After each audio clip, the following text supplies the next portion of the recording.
네, 이 부분 자세히 들으셔야 됩니다.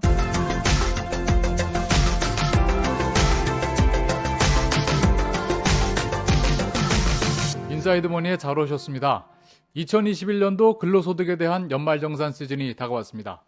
이번 시간에는 2021년도 연말정산에서 달라진 것들 중에 중요한 것 몇 가지만 살펴보도록 하겠습니다. 바로 시작하겠습니다. 간소화 자료 일괄 제공 서비스가 도입됩니다. 연말정산 간소화 서비스는 이제 많은 분들이 잘 알고 또 활용하고 계실 겁니다. 하지만 이 간소화 자료도요, 본인이 받아서 회사에 내야 됩니다.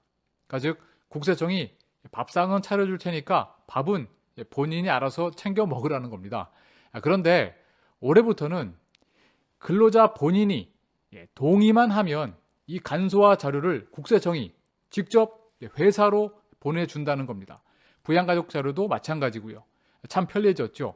물론 신청을 원하지 않는 경우는 기존 방식대로 연말정산 간소화 서비스를 이용하시면 되겠습니다. 간소화 자료 일괄 제공 서비스를 이용하실 분들은 2022년 1월 14일까지 회사에 간소화 자료 일괄 제공 신청서를 제출하시면 됩니다. 그러면 회사가 그 신청자 명단을 국세청 홈택스에 등록을 해서 자료를 받는 거죠.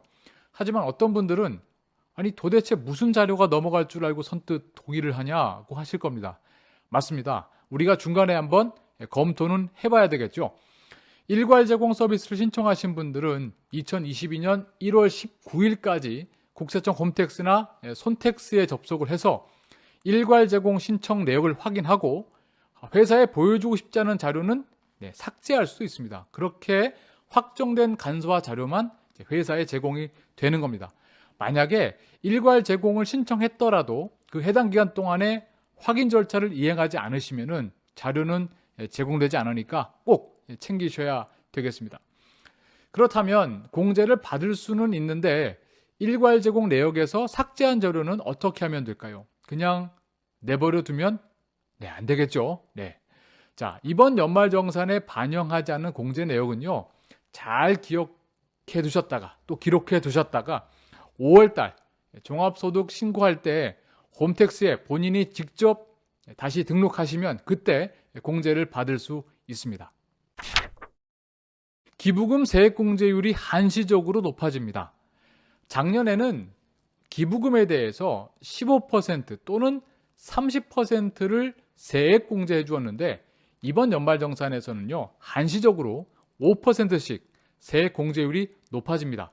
2021년도에 기부한 기부금에 대해서 1,000만 원 이하는 20%, 1,000만 원 초과분은 35%로 높아져서 기부를 많이 하신 분께는 절세 혜택이 좀 더 돌아가게 되겠습니다. 기부금 얘기가 나와서 좀 더 말씀을 드리면 우리가 내는 기부금, 이것을 세법에서는 정치자금 기부금, 법정기부금, 또 우리사주 조합 기부금, 종교단체 외 지정기부금, 종교단체 지정기부금 이렇게 구분하고 있습니다. 기부금 종류에 따라 세액공제 한도가 다른데요. 국가나 지자체, 대학, 또 사회복지공동모금회 등에 내는 법정기부금은 근로소득 금액 100%까지 한도를 인정받을 수 있습니다. 하지만 근로소득의 대부분을 이런 법정기부금으로 내실 분들은 많지 않겠죠. 종교단체 외 지정기부금은 근로소득 금액의 30%, 그리고 종교단체 기부금은 근로소득 금액의 10%가 공제 대상 한도가 됩니다. 작년보다 카드를 5% 더 썼다면 공제를 더 해줍니다. 카드 공제 많은 분들이 궁금하시죠? 이 부분 자세히 들으셔야 됩니다.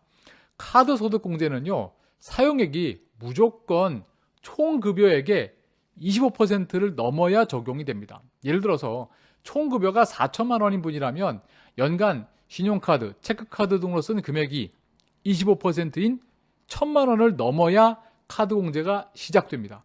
25% 이하는 카드 공제가 1원도 없습니다. 이게 제일 중요합니다. 자, 작년보다 카드 사용액이 5% 이상 늘었더라도 총급여액의 25%에 미달하면 카드 공제는 전혀 없는 겁니다. 만약 총급여의 25% 넘게 카드를 썼다면 그 초과액에 대해서 신용카드는 15%, 체크카드나 현금 영수증은 30%를 소득공제해주고 대중교통, 전통시장, 또 도서문화비는 요건을 충족하면 각각 100만 원까지 추가 공제를 더해줍니다. 이게 이제 기본인데요. 올해 연말정산에서는 카드 사용액이 작년보다 5% 이상 늘어났으면 증가분의 10%를 100만 원 한도 안에서 추가 공제해 준답니다. 이게 계산이 좀 복잡해 보이시죠? 네, 얼마나 효과가 있는 것인지 한번 예를 가지고 따져보겠습니다.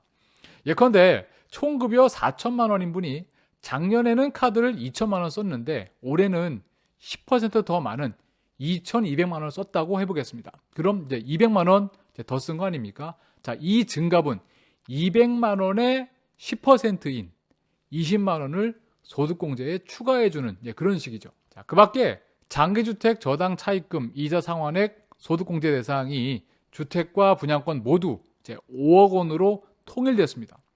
그리고 개인사업자 중에 성실사업자나 성실신고 확인 대상자는 종합소득금액 4,500만 원 이하라면 월세액의 12%를 월세세 공제 받을 수 있도록 바뀌었고요.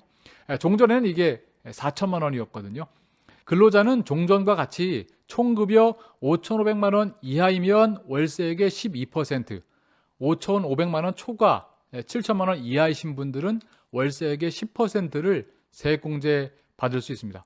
끝으로 투자금액의 30에서 100%를 소득공제 받을 수 있는 엔젤 투자 소득공제 적용 기한이 2022년 말까지로 2년 더 연장됐습니다. 자, 오늘은 2021년도 연말정산에서 달라진 점을 살펴봤습니다.